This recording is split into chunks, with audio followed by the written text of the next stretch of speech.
Major shakeups this holiday weekend in the Ben Carson campaign for president. Top aides resigning just as the Republican presidential candidate is sliding, some would say plummeting, in the polls. His new campaign manager, Ed Brookover, joins us now for his first television interview now as campaign manager. First off, congratulations, sir. Happy New Year, and we'll get right to it. Your man is 4th in Iowa, 7th in New Hampshire, less than 5 weeks to the caucuses. What's your plan? Our plan is to get Dr. Carson's message of how to change America and bring it back to where it once was, out to the people. In Iowa, we have over 7,000 donors, have had 19,000 people attend our events, have a large reservoir of volunteers, and a staff ready to go. We look forward to the caucuses on February 1st. Well, you as well as I'm sure the people who are ahead of you in the polls look forward to it. As we look at the Real Clear Politics average of the top 6, Dr. Carson has taken a significant drop in the polls. He had a nice bump going back a couple of months ago and has since then slid significantly. How do you turn this around? What was wrong in the campaign that you're going to fix? We just need to keep getting Dr. Carson in front of more and more voters. As people listen to him, what he says, what his plans are, they come to him. So our job will be to get him in front of more people, more often, more quickly, in a fashion that will target those people who are going to agree and join our campaign. We had Eric Erickson on earlier in this show. He told Abby among the mistakes, in his opinion, that the campaign made were sending Dr. Carson out on that book tour, said things were disorganized. He'd been holding rallies in states that didn't even have primaries, those kinds of things. Is there a discipline that needs to be brought to this campaign, and can you turn something around in 5 weeks that seems so disorganized for so long? Well, I don't think that a campaign that has raised more money than anybody else, has over 5 million followers on Facebook, has the number of people supporting us already, is disorganized. I think we just need to get bigger and better and faster at what we're doing. How are you going to deal with Donald Trump? When he started attacking Dr. Carson, as Dr. Carson was rising in the polls, it was a pretty quick dispatch for Mr. Trump as Dr. Carson's numbers plummeted and Trump's rose. Are you worried about that? How do you plan to deal with round 2 if Dr. Carson does indeed rise again? We'll just keep working on what Dr. Carson's message is. His message is one of hope. It's one of reviving America and of healing our country. And we'll stay focused on Dr. Carson and his message. This is a little bit in the weeds for our viewers, but one of the reasons that your predecessor cited in resigning was Armstrong Williams, a close advisor to Dr. Carson, said that he felt like there was too many cooks in the kitchen. Are you confident that, number one, you have Dr. Carson's ear, and number two, that you are going to be able to focus this politically in the way it needs to go? Of course. And every candidate has a set of personal advisors. We welcome what Armstrong does for the campaign, and we will work well together. Where is Dr. Carson on foreign policy? Is this campaign and the focus on Dr. Carson increased? His, would someone say, great lack in the foreign policy space really seemed to show. Had some not so great moments at the debate and other places. Attempted to fix that by going to Jordan. It didn't really seem to help. Is there a way to turn this around and come up with a concrete foreign policy message for someone who has, frankly, zero foreign policy experience? Well, I dispute the premise of the question. I think Dr. Carson has quite a bit of foreign policy experience. How do you get experience? You travel to foreign countries. He's been to 58. You meet with foreign leaders. He's done that. You put out your plans and programs. He has the most specific plan of any candidate for how to deal with ISIS. And then I think by adding General Bob Deese to our campaign, we'll allow people to see what Dr. Carson's true foreign policy experience is. Well, we'll let people see that for themselves and decide how much they like it. Ed Brookover, as he takes over the Carson campaign. First few hours on the job. Wish you luck, sir. Thank you much. Thanks for having me. All right, come back. Happy New Year. Abby? Well, the roads are reopening around St. Louis now, but folks to the south are getting ready as the record floodwaters head downstream. Parts of Missouri and Illinois are dealing with some of their worst flooding in more than 20 years. The biggest problem has been Missouri's Merrimack River, a tributary of the Mississippi. The floods forcing thousands of people from their homes. Officials are blaming the weather for at least 20 deaths, and they're warning that number could actually grow. As the water finally recedes in some areas, officials have reopened a few major roadways, allowing families to return to their homes. But the threat is just beginning for others. From southern Missouri down through Louisiana, crews are working furiously as the waters are expected to rise in the coming days. Matt Finn joins us live in Valley Park, Missouri. And Matt, what's it like there now?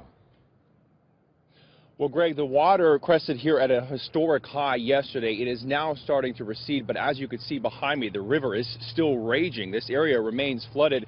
We're at the intersection of Route 141 and Highway 44. That interstate just opened a few hours ago after being closed for days. Up to 25 miles of that interstate were closed, creating for a travel nightmare. Now, right now, thousands in this area are without power, and it's cold, so many people are staying at shelters. The Red Cross and the National Guard are helping. Hundreds might not be allowed back into their homes for days. City officials here warning people to avoid the water. It could have stray animals, even snakes. The Department of Health is offering tetanus shots to helpers and families. And while the interstate behind me has reopened, dozens, if not hundreds, of roads in this region still remain closed right now, Greg. And Matt, as we mentioned a moment ago, just because the waters are receding in some of the areas, well, that doesn't mean the problems are over. That's right, Greg. Adding insult to injury here, this water is contaminated with sewage. We spoke to one homeowner who says his family home might be a total loss. We're really kicking around if we're even going to come back here. We just don't know. My house smells, sewage, and I don't think that'll ever come out of there. No, Greg, every person we talked to is comparing this to the flood of 1993, saying it might be worse. That flood was considered a once-in-a-500-year event, and this is not over. Right now, the National Weather Service is saying the Mississippi River continues to flood, prompting more evacuations to our south. Greg. Matt Finn, Matt, thanks very much. Let's turn now to Harry Rediger, who is mayor of Cape Girardeau, Missouri. It's about 100 miles south of St. Louis. It's right along the Mississippi River. Mr. Mayor, thanks for being with us. As I understand it, your population about 40,000 people, and you've got a levee there built in the 60s. How's it doing? Well, we're doing fine, Chef, in our city proper, due to the vision of our forefathers in building that wall and levee.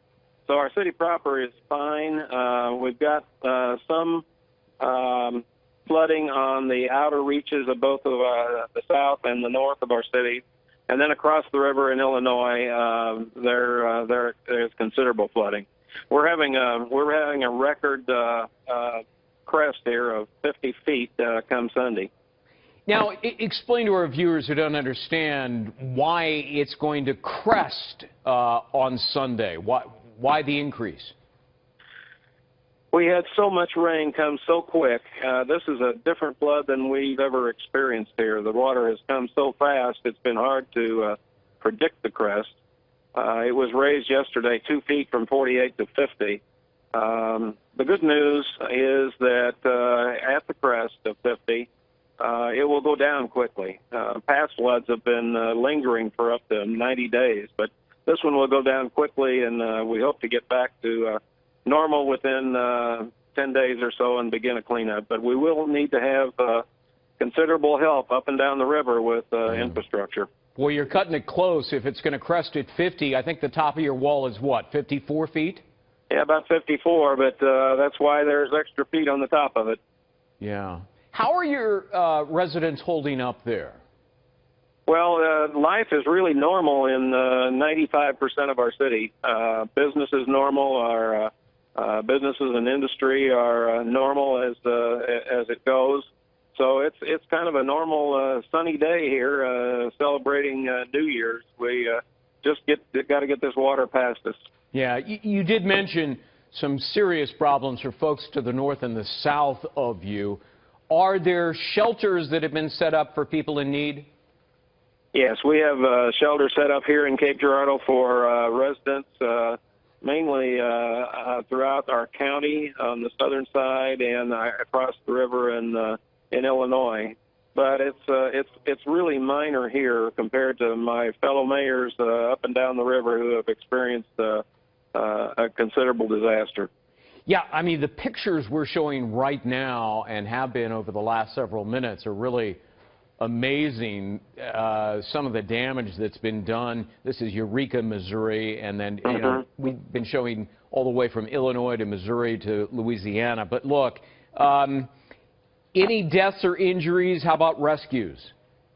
We've had a couple, three rescues, getting people out of homes as the water has come quickly. No injuries, no deaths. Very organized. Our emergency preparedness training that has gone on with our emergency crews have really paid dividends. All right. You've been manning those pump stations over the last 6 days. Everybody's on alert. You've got an active emergency operations center. Boy, you're really prepared. Mr. Mayor, good